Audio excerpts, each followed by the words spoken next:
Welcome, welcome, guys, to Big Screen Hooligans chat with the Nelms Brothers, the writer-director combo of Fatman.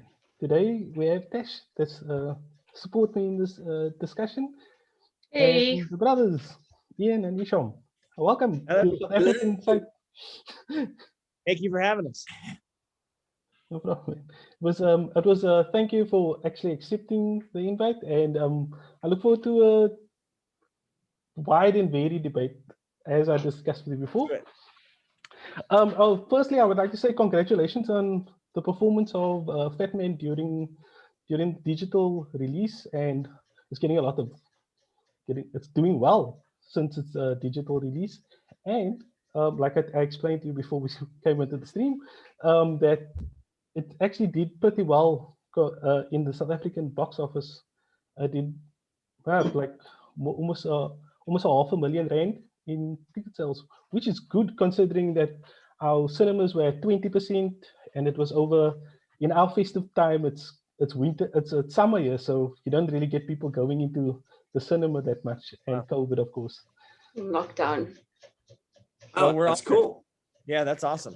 I mean, it did well here. It did well in a couple other places. Yeah, we're really excited about how it was received, and I'm glad to hear it went well there too. That's awesome. That's amazing.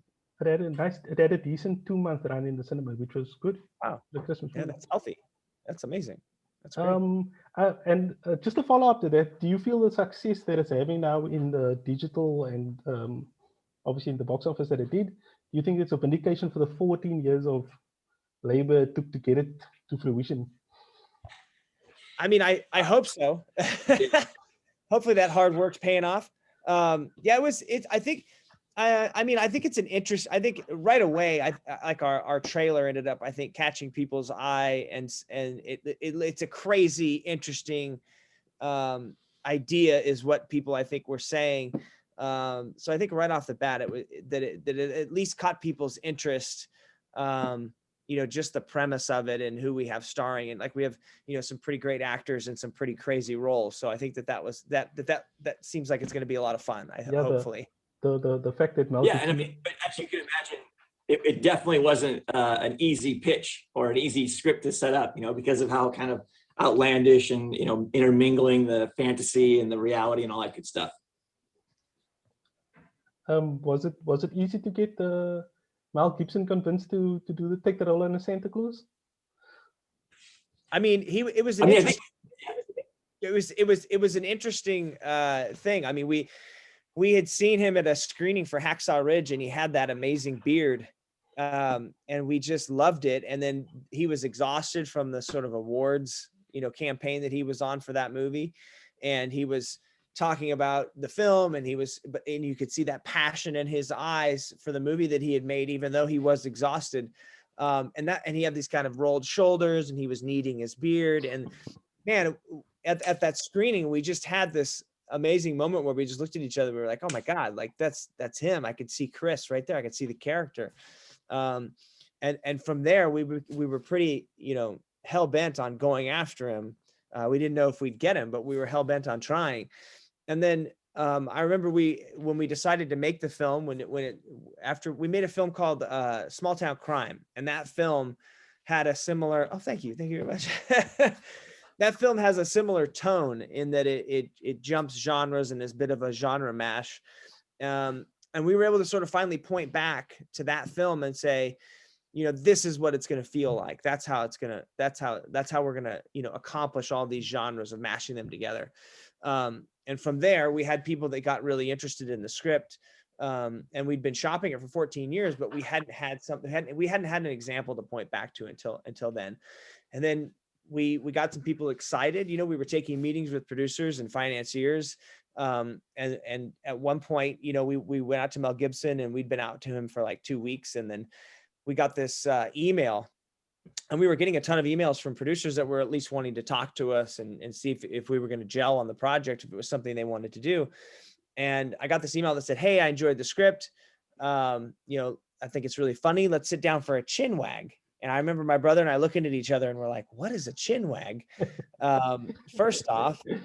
And then second of all, who is this? Because there was no sign off. There was no like, thanks, Mel, or the, email wasn't like, Braveheart 25. So like I remember writing him back and I was like, oh, thanks. I thought it was another producer that was saying, hey, let's sit down and talk about it. So I was like, oh, thanks. Awesome. We're excited that you like the film or they like the script. We'd love to talk with you. Who am I speaking with? And then he wrote back, oh, sorry, sometimes I forget to sign off. This is Mel. And we were just like, oh my God, like I think we hugged at that point. And then, yeah, they said, okay, you have his agent talk to our agent. And they were like, you have 45 minutes at a cafe in Malibu, sit down with Mel, talk to him, see if you guys are, gelling on this project. So we sat down with him. And then 3.5 hours later, we emerged from the cafe, after talking about the film, talking about his films, life, love, everything. I mean, we sort of ran the gamut in there for 3.5 hours and we had a really great meeting with him.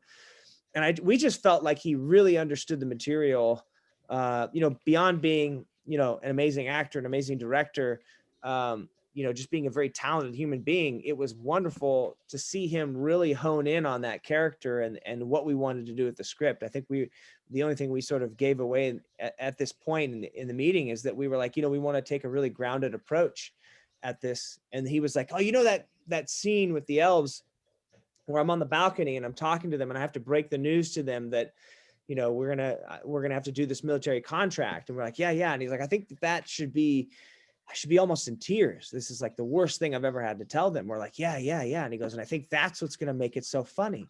And we were like, exactly. Like, that's exactly how, we see this thing. That's exactly the grounded approach that we saw. And he kind of nailed it right off with that example of how he saw that scene. And from there on, we knew we had the right guy. We really did. Sure. And Eshom, was it, do you think it was intimidating directing somebody like with Mel Gibson's resume, like as a director? He's one of the best working directors on the planet, right? So of course, Ian and I are nervous. There's some butterflies. We're excited. It's all of the above. It's the full spectrum of emotion. But I think once we sat down with him that first time, all of our fears sort of were dociled a bit. And then when we got onto the set and saw what a collaborative nature he is and how he goes about, collaborating with us, the filmmakers, and then really the entire crew, because Mel works on both sides of the camera, right? So he's experienced in that. He knows what it takes to have a functional, thriving set. And he absolutely 100% gave us that, gave us all of himself and was really, really open with the crew and embracing and shared so many of his trade secrets with everybody. So it was a spectacular collaboration that we had with him. Yeah, he was, and he really led by example. There was like that end shootout that's in the film. It took us 4 days to shoot that. And it was a lot of, there really was a pretty blustery, snowy, environment. And I think at one point it was negative 36 Celsius. So, I mean, it was cold. It was bitingly cold.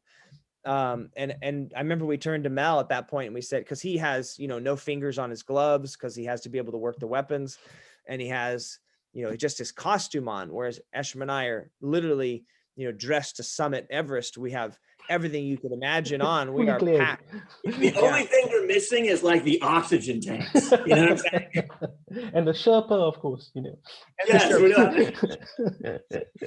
but we're out there dressed to the nines. We're ready, and we're kitted up. And Mel is just in his costume with a green tee most of the time. And so we turned to him and we said, okay, hey, after about an hour, we said, hey, go to the warming tent, go take a second. You get it. You're done for a minute. We're going to be working with Walton for a second. And I remember he refused to go to the warming tent. And he was like, I'm not going to the warming tent. I'm going to be right here with you guys. He's like, if you're in this, I'm in this. I'm not the kind of guy that's going to go hang out in a warming tent while the rest of the crew and cast is out here, roughing it. So he stuck it out with us, And you thinking, and he's probably thinking he's being brave, and you thinking we don't want to kill Mel Gibson. Exactly. I just got to laugh at the film. It's a long shoot. Yeah. Tesh, anything you want to add? I actually just want to speak about the past, because I mean, I see Ian was on a wrestling scholarship and Eshom was in fine arts. So how did you gravitate towards film, both of you, as brothers? Yeah, I mean, look, film had always been something that we had been passionate about and lovers of cinema. Where we're from in Central California, it's not really a career option. So Ian and I were kind of out going in our own lanes, right? I pursued fine arts painting and drawing, and then Ian obviously went to Cal State Bakersfield. He's a very accomplished wrestler, and he was pursuing that, and more of a literary, passion was where he was going. And one evening, many states apart, hundreds and thousands of miles apart, we watched two movies, right? So we watched. It's like an up all night, like independent film channel thing. And so we both watched The Real Blonde and The Barfly, unbeknownst to each other. So Ian's watching this over in California. I'm watching this in Kansas City, which is halfway across the country. Yeah. And we call each other the next morning, and I'm like, man, I just watched two really incredible films last night. And Ian's like, I watched two incredible films last night. I'm like, and so we had watched the exact same movies halfway across the country from each other, and both honestly had this paradigm shift. We were like, holy smokes, because our parents our dad and mom are professional photographers, had been for 20 years. So we had the tool set of color and composition and things like that. Our dad had been forcing us to crew on all of his productions since we were, little guys. And so we were like, man, maybe we should, like, when I come back this summer from art school, and I really wasn't having a great time there, I'm like, we should just write a script and like shoot some short films.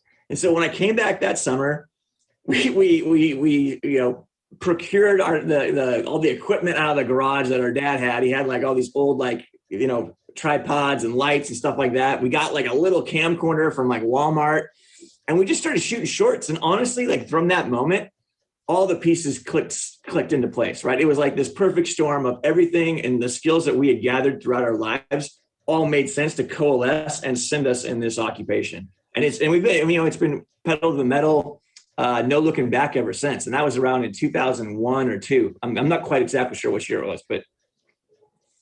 And when he says pedal, and when he says, that everything sort of coalesced, I mean, I think for those aspiring filmmakers out there, I mean, it wasn't like we landed hot and we were doing, exceptional work. Yes. It was really that what we found was just something that we both were really excited about and very passionate about, and we weren't very good at it yet. But it didn't matter, because it didn't matter how good we were at it at that point. We were just so excited about it and having so much fun doing it, that it made all the sense in the world for us to just it was a weird moment, because I remember, us we had to make a decision to go down to LA at that point. Are we going to go down to LA? Are we going to pursue this career? And it was kind of a no-brainer for us. We were just kind of like both feet in, and we just said, you know what, let's go down there. And it was like, okay, well, what's our fallback? I remember our parents asking us like, okay, well, what's your fallback? And we were just like, there is no fallback. Like, this is what we're going to do. We're going to work the remedial jobs until we can break into the industry. And then once we break into the industry, we're going to keep doing that. And of course, when you head down there, yeah. And when you head down there, you think, oh, what's it going to take? A year or two, a year or two. I think we're 2 decades now. Yeah. And it was a long stretch where we were just like, working minimum wage jobs and, drinking, sitting around drinking cheap beer with our friends and having a good time doing it. But yeah, no, it's been a long road to haul. We've never wavered, oddly, mentally. It's always just been like, okay, how do we get the next step? How do we take the next step? And it's just been one step at a time. And of course, it took 18 years, probably longer than we thought it would, but it certainly it hasn't daunted us as far as our passion or excitement to do what we do. So just to clarify that, because, there are some people that, step out of college and do a movie and go to Sundance and sell it for $25 million. And then, 6 months later, they're on the top of the trades and everybody's, on the top of everybody's list of people to hire. And they're just instantly christened. But those stories are so rare. It's definitely those feed the media hype of it. Those are the sizzle for sure. But, most people that get into this industry, have to grind for quite a while to sort of, earn their shield, so to speak, get in there and learn how to do it. But yeah, Yeah, we love doing Eshom was talking about your what you learned from your parents on like your father as a photographer. Yeah. What did they think about this uh, realistic type of Santa Claus movie that you were going to try to put together? Because you And obviously also, started what it. was the inspiration behind Yeah. Fatman? I'd really like to know that. Yeah, I mean, look, so I'm trying to think about what mom and dad's take was on it. I think once they saw it, they could understand it, right? But for us, when we set out to and conceive the idea, it's like we'd seen Santa Claus as Tim Allen, right?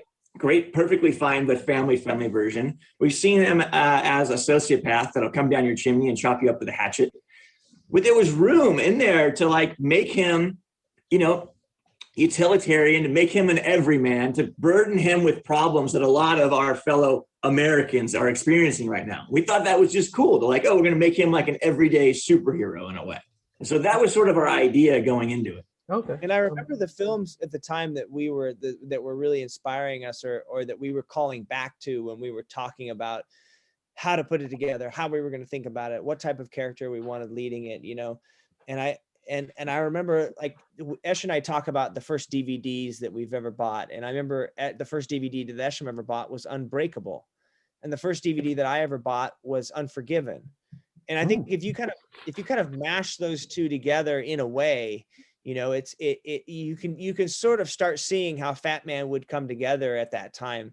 You've got these Santa pictures that are out that are on one side of the spectrum or the other. You've got Unbreakable, very grounded superhero movie. You've got Unforgiven, this very grounded, very gritty redemption tale of an old Western. Well, he was a killer, but I mean, Yeah. it's kind of his redemption and his rebuilding of his legacy, because he sort of uses all that negative energy that and those skills that he has as a gunfighter and a killer in a very positive way at the end. I mean, it's gray area because, it's one gunfighter versus another gunfighter, but he's doing it for the right reasons. He's doing it because these people have done something immoral and unethical and horrible to a friend of his and others around him. So he does it for all the right reasons. Yeah, and that's exactly how I saw Mel Gibson in this movie. It's a redemption. It's actually his redemption story because he sees the world in such a jaded way in the beginning. He's like this boomer who sees these Gen Xers on TikTok and doing all these crazy things. Like you feel that they're disconnected, and by the end of the movie, he sees the light in things. Like he looks at it from a different angle, and he sees it. Maybe the world has changed. Maybe maybe my view of what my view of good and bad should also change with it. That's kind of how I saw his character evolving by the end of the movie, because he's essentially a grumpy old man by the start, but he's still grumpy at the end. But he's got his moments at the end. Yeah. No, I think you nailed it right there. That's exactly what we were going for, is that sort of character arc. Yeah, I mean, for us, he's in those last moments when you see him, spoiler alert, when you see him visit Billy, it really is Chris, the Santa character, deciding like that was his decision of how he's going to solve these problems. Is he's going to do it old school, he's going to do it one at a time. He's going to do it in person. He's realizing that that's sort of what he's missing. He's missing that personal interaction that he used to do probably 1,000 years ago or 500 years ago, but he doesn't do that anymore. And you can he feels, I think, that is a big part of why everyone has slipped, the sort of lack of personal, the lack of community, the lack of a man going around and saying, hey, this is, that personal interaction is everything, I think, is what he's realizing. Yeah, exactly. I think that he's learning that about the new world, is that you have to meet the people where they are meeting, essentially. Yeah. Like if you're gonna just be a grumpy old man about it, things are just gonna look worse and worse the whole time. He's got to shift his own paradigm, right? It's on him. He has to shift his perspective. That's why I actually felt a little bit for Walton Goggins' character, because he's the only one that doesn't actually have a chance to. I think he sees the error of his ways by the end, but by that time it's too late. You just shot Santa in the eye. Yeah, and I think, wow, that's really perceptive. Like that is exactly that moment, right, where he's contemplating you could see, we hang there on Walton, and that's sort of some of, I think, some of the internal work that Walton's doing right there is you can see the regret that this is what this vindictive, sort of retaliation is what he'd always fantasized about. But once he got it, is that what he really wanted? I don't know. Dog chasing the car situation. What's going to happen when you catch that car? Yeah, no, exactly. And I mean, for us, like, look, Chris could have taken him out much earlier, but he's giving him every chance he can to sort of to redeem himself. Exactly. And you spoke about small town crime, which in that movie I really like.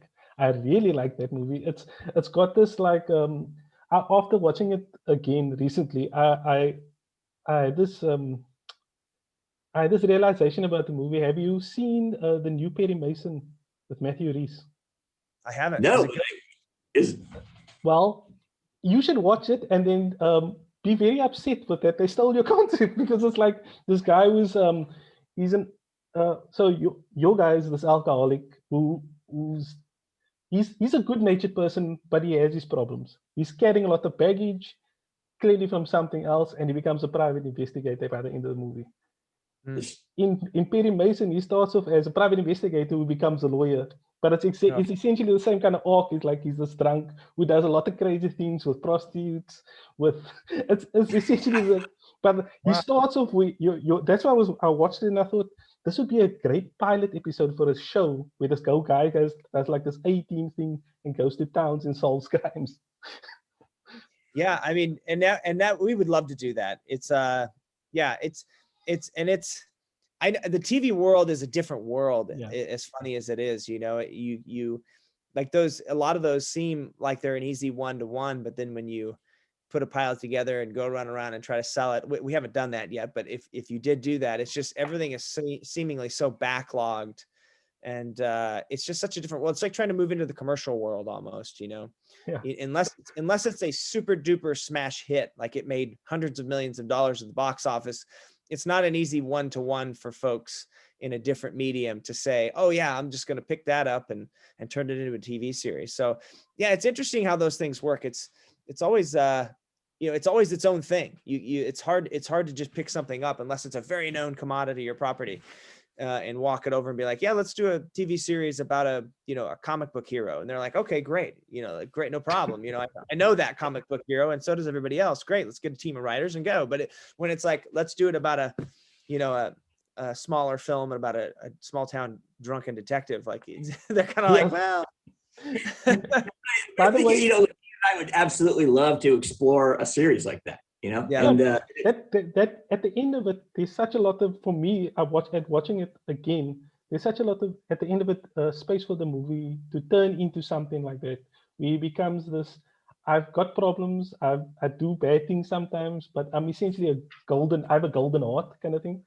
And I just thought it would be an interesting concept for a show where he's going to these rural towns, and he's deliberately avoiding large cities, because large cities it's like mainlining something directly into these veins, and he can't handle that. So let's go to these smaller towns.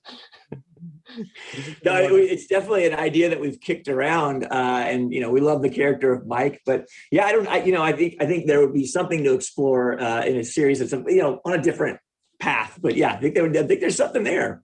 By the way, do you know the reason why that your movies actually get highlighted in South Africa? One Tree Hill was an enormous show in South Africa. Wow. Like it had a huge following. So every time we see James Lafferty's name, it gets popped up. And he's on a lot of your movies. So it's like, oh, Waffle Town. Okay, Waffle House. That's awesome. I mean, look, and we love James. We've used him on, worked with him on so many movies, and he's just a great guy, a great collaborator. One of our, I would consider him a dear friend. And once we grab people we enjoy, we just hold on tight. We keep bringing them back. And James is one of those guys. It also seems like people like working with you guys, eh? I mean, Mel Gibson, Octavia Spencer. So you guys are, making quite a hit. You are quite a hit. Well, thank you. I mean, that's we couldn't feel more grateful for a lot of the collaborators we had on the films we've made. I mean, you know, like Waffle Street. I mean, even starting off with Lost on Purpose, just Jane Kasmerick, C. Thomas Howell, you know, Lafferty. Like there's just so many great collaborators we've had in every film. Danny Glover in Waffle Street. Almost the entire cast of Small Town Crime. You know, like there's like 12, you know, name veteran actors in there. Like it's like so many people came out for that movie just because. I mean, it's a small movie. It was under $2 million, the budget. And every one of those people came out for like almost nothing, just to have some fun, you know, to do something fun and crazy. For the love of making movies. Exactly. That movie plays often here in South Africa, Waffle House. Waffle House. It's Wow. always it has a different Yeah. name here. Oh, it has a different name. What is it called? Waffle House. Oh, it's called Waffle Yes, House. Waffle House. Yes. Waffle House, yes. That's It's why when you always said on our Waffle Street, TV. I thought, when you said Waffle Street, I thought, are we getting it wrong? No, it's actually here. It's called Waffle House. Wow, Because we that have a warms Waffle my House. heart. That warms my heart. That It really movie, does. Yeah. that movie has a special place in our hearts for sure. They all do for certain reasons, but I mean, yeah, that one, that one's amazing. Like, I mean, if you look at the rest of our films, it's more of a good natured film that we've made. And of course, we called it like our clean routine movie. Yeah. Because we had come off of like Lost on Purpose, and all the young men in that movie are very profane. And I remember our dad was like, "Can you use any other language than curse words?" And when like Waffle Street came to us, and we're like, "This could be an opportunity here." We need to get our dad happy. Yeah, you know. Talking about the team you worked with on Small Town Crime. How was it working with Robert Forster on one of his final performances, like in feature films? Robert's just such a gentleman. I mean, he was such a consummate professional. Ian and I had an absolute blast working with him. I just can't say enough great things about him. And even, you know, fortunately, we were able to become friendly with him and see him, you know, several times after the production. So it was really just a true gift for us to be able to spend that time with him. I'll say the most amazing thing, and I mean, it really is just a compliment to his character and how amazing of a human being he is, and how strong of a human being he is we had no idea he was sick. And I think most people around him didn't. I think only maybe his wife and his kids and his close friends and family that were very immediate to him knew. Because we had no idea. He never complained 1 ounce. And I mean, that man was outside in some very cold weather during those shootouts and whatnot in Small Town Crime. Yeah. And then I remember we went to breakfast with him a couple of times after we shot the movie with him. I had 2 or 3 phone calls with him while he was shooting some other things about another project that we were hoping to work with him on. And such a gentleman, man. He never, you know, I talked to him like 2 weeks before he passed away. And he never never complained. He was all very looking forward and, well, yeah, send me the script. You know, it's just such a consummate gentleman, like such a badass. Like, it was so impressive. I mean, even up to that moment when he passed away, I remember seeing that and going like, are you kidding? Like, that doesn't even make any sense. I just talked to him 2 weeks ago. Like, it makes no sense that he's passed away. It just made no sense to me. Yeah. We remember him very much from, he came more into the popular culture in South Africa working on Breaking Bad. And that character on Breaking Bad, he was like a departure. He was in his own show and they joined his show. And he was like, oh, you guys want me to do something? It was like he was doing something completely different, like, and they just like passing through his show. And he was like, oh no, I'll do this for you and I'll do that for you. That's how calm he was throughout the damn show. He was such a blast. I mean, I remember on those small town days when he would sit there and he'd heft that rifle up and he was like just getting the bolt action right, you know, and he's like, yeah, I think this will be good. Like, and he's like right towards the camera, you know. He's been in it so long that he just knew it, intuitively what he needed to do to just sort of get that camera love, you know. Okay. Yeah, he was something else. That really is, you know, looking back, only because he's passed away so recently, it was absolutely one of our most cherished relationships that we've had in a very red hot burn for us, because it was such a short time that we knew him. But yeah, he was so thrilled about working with Clifton Collins Jr. too. That was the second time they had done a movie together, apparently. And I don't know what the first one was, but that was the second time. And I remember when Clifton, we were talking. I think it was 187. I think. Oh, maybe. I think it was 187. Awesome. I think that's where Samuel L. Jackson gets the gun from. Amazing. But we were Clifton was asking us, who are you going to get to play the old man, is what he asked us. And we said, we're talking to Robert Forster right now. We hadn't gotten him yet. We were talking to him. We're talking to Robert Forster, and he's like, oh, you have to get Robert Forster. Oh my God, you have to get him. We have to get him, guys. We have to get him. And I don't know if he put a call in and was like, hey, I'm doing this other role, but I remember we talked to Robert. I don't think he did, because when we talked to Robert was like, who are you going to get to play that pimp? And we're like, we're thinking about, we're thinking about Clifton Collins Jr. He's like, oh, you got to get Clifton. You got to get. And I'm like, and you know what, Ian, maybe now that I think about this, maybe they had a little call and they were like, yo, you have to vouch for me and I have to vouch for you. And so we can get this perfect storm. But act straight the whole time. Like, we don't know each other. We didn't speak about this at all. Now that I think about it, they could have done the long con on us. If you say that, because in the movie, the way it works out is that they also having their own little movie within that movie, because they start with this antagonistic role. They don't like each other very much because he's a pimp. He took his granddaughter away, and at the end of it, they go get this guy on the beach in Mexico. we just love that idea of the odd couple, kind of going out there together.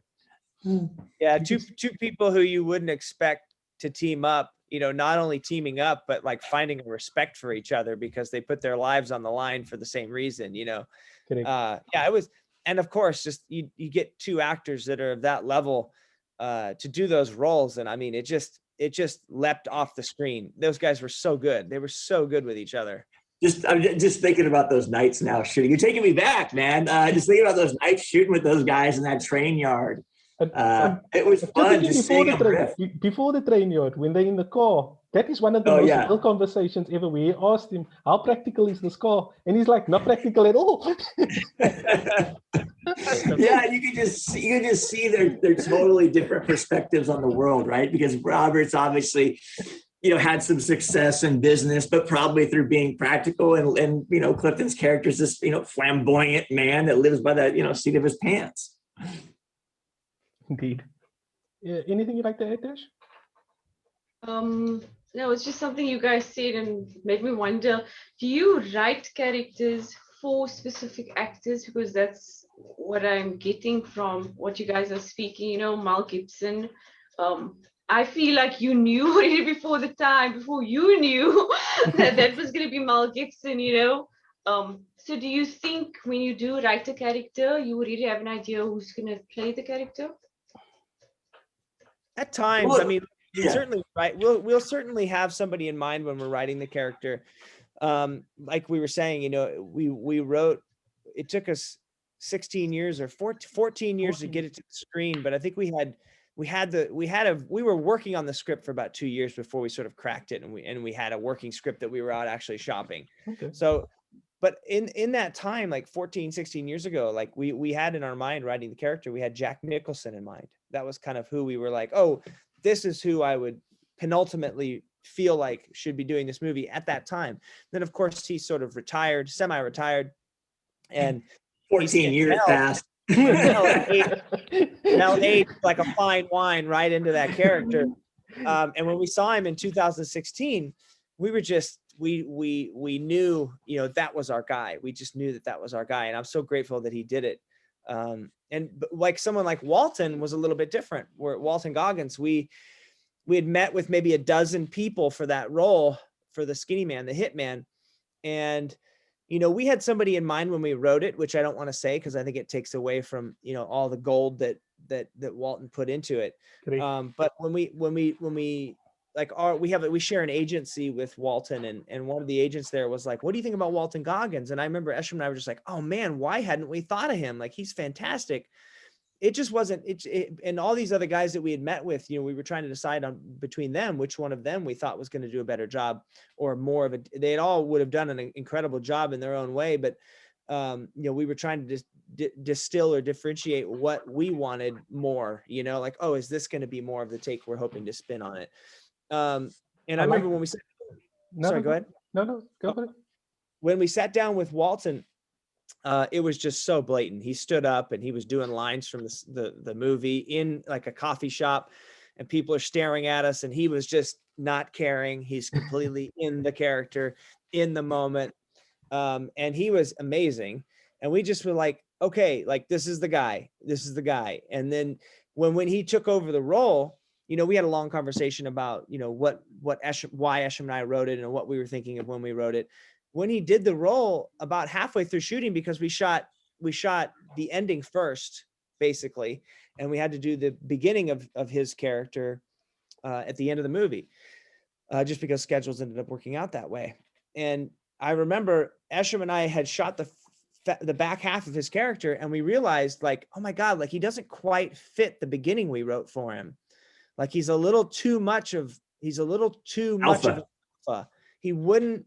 We had him working for somebody else, you know, perfunctorily. And I don't even think he would have, we just didn't believe that his character would put himself in a situation to be second to anybody at any time, ever, after the way Walton was playing him. He would just never sit, you know, he would just never do a job where he wasn't in complete control. So from realizing that about his character and how he was playing him, we instantly said, okay, we have to rewrite that first scene. And we got all the same information, and you get all the same fun things in there, but it's different. It's a little bit different because, you know, when we were envisioning the role, it was a little more comedic up front. There was a darkness to it for sure, but it was a little more comedic as he sort of busted the chops of this guy that was, you know, running the business, his boss. And then we were just like, you know what, he has to be the boss. This guy is not going to take any shit from anybody. you say that, and the character I thought about while watching him in the movie was Shane from The Shield. His character, Shane. Yeah. It was very much that I've got a mean streak to me, but I'm very loyal to a cause, kind of thing. Because that's his character in that show. Is like he'll follow what is his guy's name? Michael Chiklis's character through to the end, no matter where that end led him, because he's loyal to the cause. And Walton Goggins' character in your movie was like he was loyal to the you call him for the job, he'll do the job. Yeah. Even if it's kidnapping a girl and tying her up, it will get done. Well, and also like Walton's hugely collaborative and you know gives you a lot of feedback about not only the script and his character, but he's also challenging you in like, okay, well, what is this moment doing for me? Can it be better? What can we do here? He's throwing tons of ideas at you. It's really fun to collaborate with him, and he keeps you on your toes, man. He's constantly pushing in a great way to make the character transcend what's on the page. Yeah, he was a lot of fun to work with. Everybody was. Like Mel was a lot of fun to work with the way he approaches his role and the way he collaborates with his directors. Walton was similar, really fun to work with. In that you know he's like Ash said, he's really pushing you and himself, which just makes everything better, and you can feel it. And the same with Mel. In his own way, he's pushing you and he's pushing everyone around him to be better and for his own character to be better. And same with Marianne and Chance. I mean, we had such great collaborators on this at every step that it was, it's hard not to say, you know, these people are just so damn talented. It was like, we just got to capture them in the moment. Talking about collaboration, everyone knows this by this point. You have two brothers how is it working with a sibling? Do you see yourselves ending up like the famous director-writer combos of the past, well, current as well, but do you see yourselves in that kind of vein?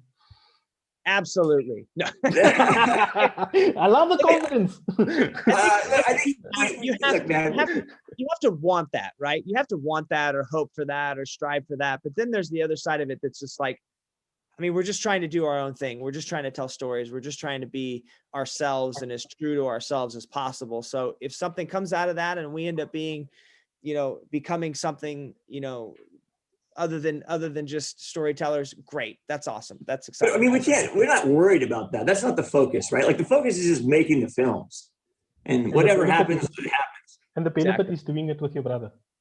It's And fun. that's great. Ian, look, honestly, like Ian and I are blessed. And I think a lot of people come to us and they say, I don't know how you work with your brother day in and day out, because we literally see each other every day. And then we'll work, between 5 and 8 hours a day together. And then I'll drive home and then he'll call me or I'll call him like 2 hours later and we'll have an hour-long conversation then. And it's just, we've always been blessed in that we get along and that we have similar tastes. And I don't know how that worked in the universe, but it did, and I'm grateful for it. Yeah. Okay. Anything you want to add? Do both of you enjoy the same kind of genre? Because I know you guys do different genres and you do it really well. You do action, you do comedy. So is there any genre that you prefer separately? Or do you both just prefer a certain genre? And also, once you know you do producing, you do writing, you do directing, is there a preference? Yes. So a couple questions there. So I think as far as our tastes, our cinematic tastes, and like what you might say is like the genre taste, Ian and I grew up together and we watched a lot of movies together. So when we were kids, we would go down to the video store and just rent, between 12 and a dozen movies. And that would be our weekend, just eating donuts, Captain Crunch, as much sugar as we could possibly fit in, and just watching movies back to back to back in between our household chores that our parents were very sure that we got done. And so, with that sort of time that we spent together, I think synthesized our tastes and our palette in movies. As far as like a genre, all genres really interest us. Like Ian and I would love to go explore a sci-fi or a horror or like all that stuff. Like we are absolutely up to do that. And we've got some projects right now in the eye, some irons in the Hope it's oven. harder. Oh, she loves horror, by the way. Yes. Do harder, guys. We've got like a horror sci-fi that we're really excited about. We're not done with the script yet, but we'll be making that at some point for sure. We're really excited about it. It's got a cool little personal twist for us in it. So yeah, it's some fun stuff. But again, we got to get enough time to write the darn thing, and we are occupied at the moment. So. Gosh, I'm spacing on what was the second half of that question right now. I don't know why. The other question was, what do you prefer? Producing, writing. Yes. So for us, like, I think that sort of parallels the cinematic process, in that writing is a different job from directing, and directing is a different job from editing, and editing is a different job from the promotional part of the movie, of the process. You have to get into and enjoy every leg of that journey because they're all equally as important. And so for us, when we transition from filmmakers into producers, that's a different hat that we get to wear, and it's exciting because then we can go forth and try to provide those filmmakers with the experience that we would want from our producers. Mm-hmm. So that's kind of how we approach all those different sects of filmmaking. Yeah, and it's like we definitely enjoy every one of those steps, and I think you have to, or it'll drive you crazy. And it's hard to learn to do every one of them to a certain level, because like you want to be, there's such level of control in each one of those, right? When you're writing it, when you're directing it, when you're editing it, and especially when you're working with somebody else, like when we did with on the TV series Everybody's Doing Great, and we're producers on that. Like Eshom said, you become a facilitator and a provider, and you're just trying to, especially at that point, treat people like you would hope you were being treated, or that you would be treated, or you were hoping that if you were directing and writing this, that this is how you would want to be treated as a creative by your producers. So yeah, it's interesting moving in between all those hats, but they are very complementary to each other and they overlap in a lot of ways. So it's hard. It's interesting to separate them, because when Eshom and I head into a movie, our heads are in about 4 or 5 different, all of those spaces. There's a certain amount of producing we do, especially off the top when you're trying to get a movie going. It just takes that. although we do pick up other producers, like Michelle Lang is one of our producers. We've produced with Johnny a bunch before, who also is our DP.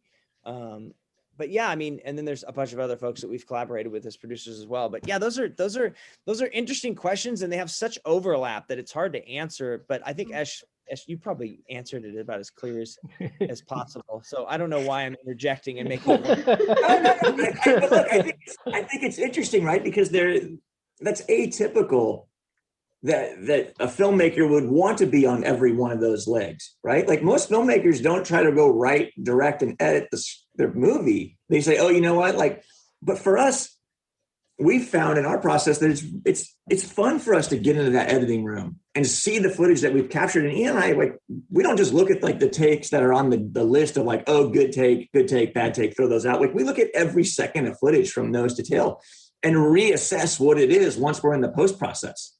And that intimate information, that intimate knowledge of the footage allows us to pull some, like we know every second of the footage. So when we need that random clip of like someone, you know, gazing wistfully off into the horizon, we're like, oh, remember that moment where that actor was, before we even called action, was kind of staring off into space?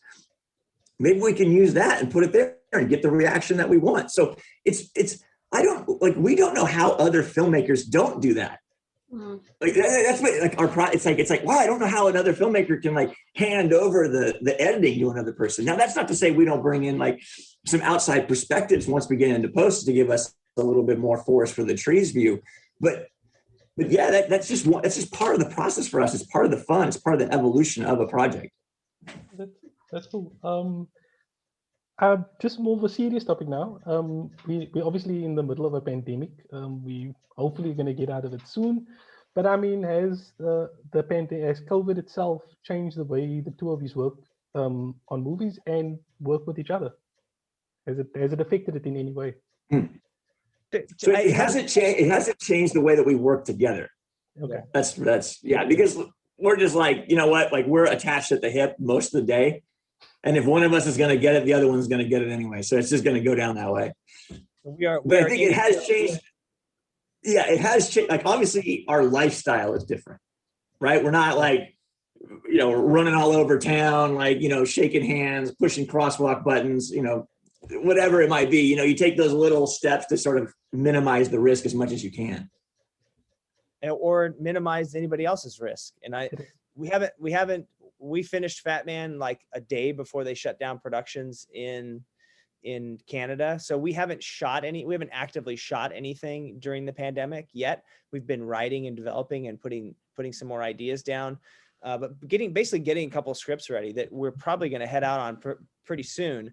And that will be interesting because that will be like we've been having conversations with some producer friends and some filmmaker friends about what it's been like for them shooting stuff. And our DP, of course, Johnny has shot some things during this. So I mean, yeah, it's interesting to start trying to plan for what, because I don't think it's going to go away. I think that these protocols and these precautions are going to be there, especially for filmmakers for probably at least another year.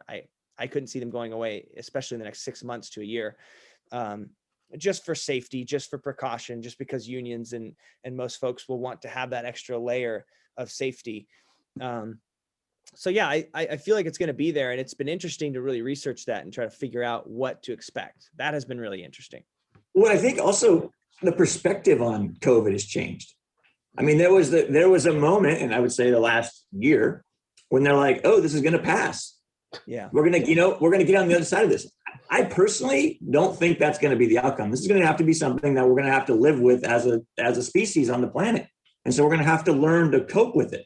And that's just how it's going to be. So sticking your head in the sand and trying to wait it out, I don't believe is going to be the answer.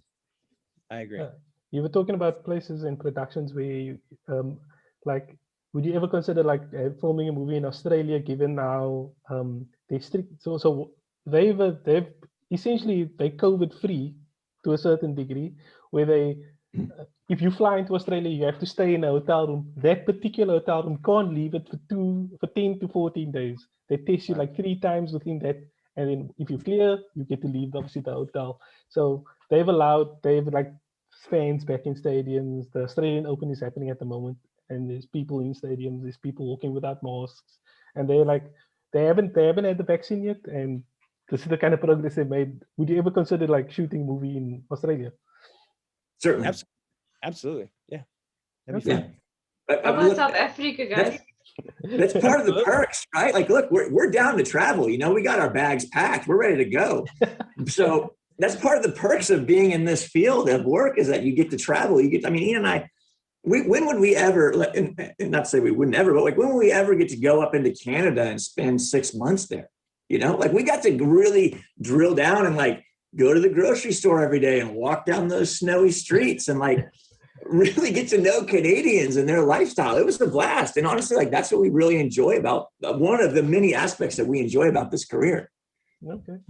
Maybe you should film a Christmas movie with a Southern Hemisphere perspective, because we have summer, that time of the year. It's hot. Christmases are always hot.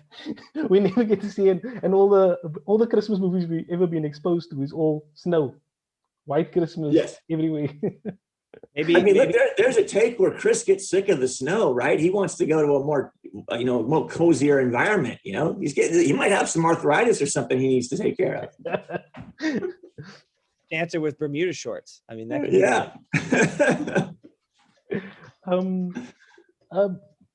we can move into a lighter note, maybe just as we're drawing it to the end. Do you think there's another holiday character that you could possibly see you could actionize or change? And if so, have you ever thought of this? I mean, I think there could be somebody that we include in the Santa universe. But I don't know if we've consciously thought about who to go and tackle next, right?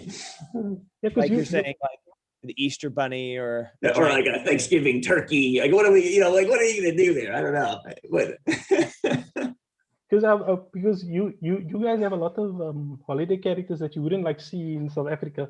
Something like Jack Frost, you don't really associate with South Africa, and the Tooth Fairy it's not really part of our zeitgeist anymore. It's like completely disappeared. You obviously deal with kids, and you say there's going to be money and people, but nobody really mentions the Tooth Fairy anymore. And I think there could be such a dark take on the Tooth Fairy, because she's taking teeth for what purpose? Or even for what purpose? So you're craving the antithesis to the Dwayne Johnson version. Oh, no. He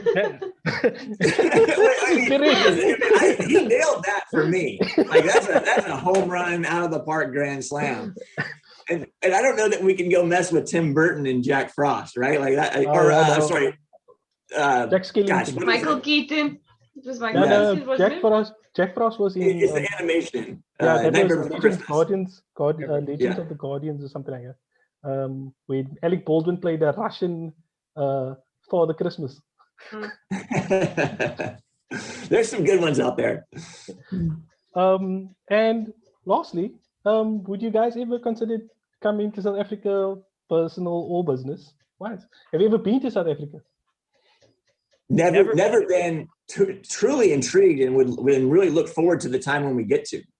Oh, yeah, we have friends that have been there, either shooting or either are from there. And they love it. So it would be a blast to go there. Absolutely. We'll look forward to your visit when you do make the decision. Specifically Cape Town. We'll hit you up. Yeah. Well, and there's a project that we're working on that sort of is a global romp and would take us through a lot of things like, Cape Town and South Africa and stuff like that. So it's definitely something that we're really intrigued by and can't wait to explore. You're making the Carmen San Diego movie? Carmen San Diego, yes. No, but it was good to have you guys for this chat, wide-ranging chat that we got to cover a lot of topics. Thank you for making yourself available, and thank you for having us. We really it was our absolute pleasure. Yeah, thank you guys so much. Really appreciate it. So thank you guys. Awesome. Have a great one, guys.